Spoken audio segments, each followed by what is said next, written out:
Today, let's attach some breadboard and tabletops to some leaf extensions on a table base, and finally call this project finished. Hey everyone, how's it going? So a couple of years ago, my in-laws renovated their kitchen and they asked me to build them a dining table using some reclaimed barnwood. In the previous videos that you can check out up here, I went over assembling the breadboard and tabletops, and before that, building a base for the table. Let's finish this up today, which begins with some sanding. So much sanding. I started with the base since it was already in the shop, and at this point in time, the tabletops were still doing their second round of epoxy treatment. Check out the top assembly video up here if you missed that. I worked my way up the grits up to 220, which was a lot of faces to remember to hit between the 60, 80, 120, and 220 grit rounds. But I think I got them all. With the table base sanded and the tops finished epoxy again, I bring them back in the shop and attack them with 60 grit, once again to clear off the inconsistent epoxy pour, which actually took a lot longer than I was expecting. The sanding inevitably opened up some of the bug tracks, so instead of epoxying them again, I just filled the pinholes with some CA glue, hitting a large chunk with some activator toward the end just to avoid sticking my elbows into it while trying to reach the middle of the tops. Once the CA glue was dry, you guessed it, more sanding. So much sanding, in fact, I think it warrants borrowing David Picciuto's joke. Sand in the place where you live. Check out the Make Something YouTube channel if you haven't yet. I'll put a link up here if you're interested. Sometime between starting and finishing the 220 grit pass, I decided I didn't really care for the sharp edge of the tabletops, and after finishing the sanding, I broke out the router with a chamfer bit and chamfered all of the edges on the 3 tabletops, followed by yet more sanding.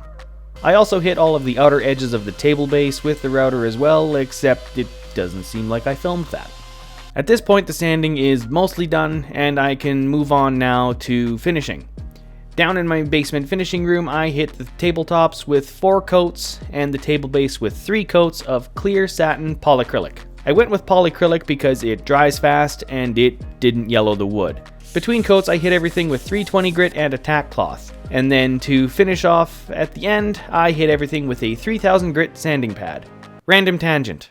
I usually pick these up next to all of the body prep and filler in the automotive section of Canadian Tire.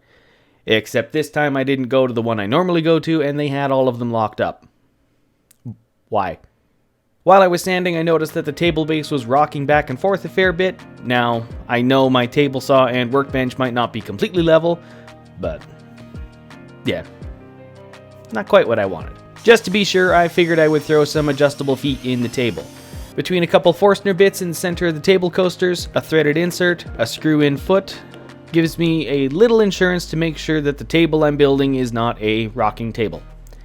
Rocking chair might be on the list eventually, but not today. What's the return on sanding pads that they need to be locked up? Like the various sandpapers in the tool section aren't, but the automotive section ones are? Really?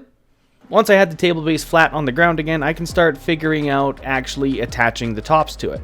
My first thought was to center and clamp the tabletop into place, drill into the tabletop from underneath, pull the tabletop back off, and then install the threaded inserts. However, that didn't work for multiple reasons. The drill bit I used was bent and I didn't have it lined up correctly, which made a couple of the threaded inserts not line up. And then holding the tabletop while also trying to screw it into the extended extensions with the misaligned holes just didn't work out. It was kind of a disaster all around. Drill bits is something I can see them locking up. They're a little bit pricey. They do that with sockets, so similar vein, but sanding pads?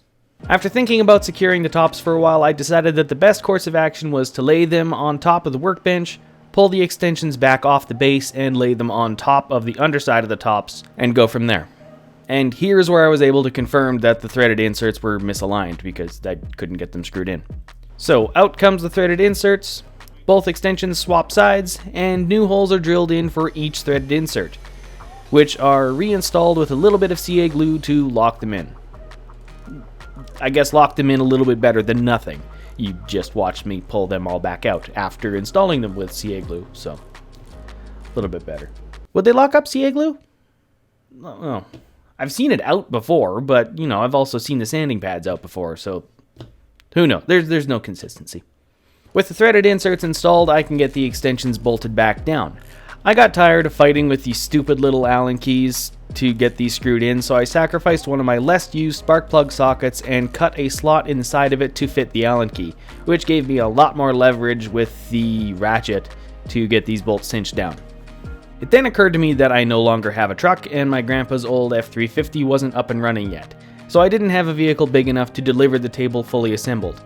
So I separated the two tops and got ready for the delivery in my wife's and brother-in-law's SUVs the next day.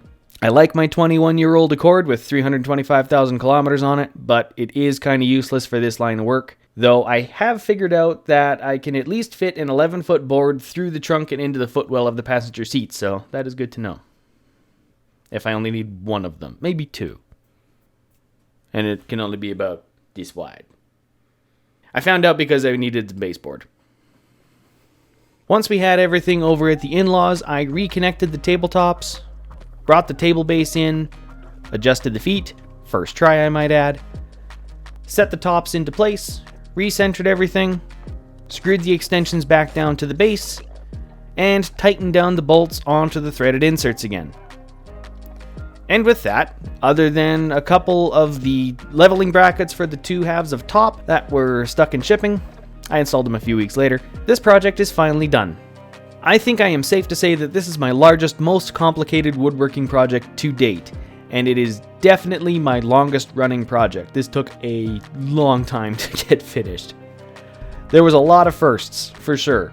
First time working with resin, mortise and tenons, breadboards, hell, even just using the bandsaw on anything more than 2 inches thick.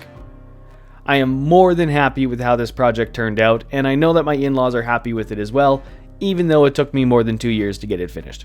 From a falling down barn built over 100 years ago on the family farm to a dining room table that will hopefully have another 100 years of use. Like I said, I am very happy with it. And with that, thank you all for watching, and if you like what I'm doing here, give this video a thumbs up and subscribe for more. If you have any questions or comments, I look forward to reading them in the comment section below, and if you want to see more up-to-date projects, you can always follow me on Instagram at John the Schreiner. Otherwise, I will see you here in the next video, and have a good one.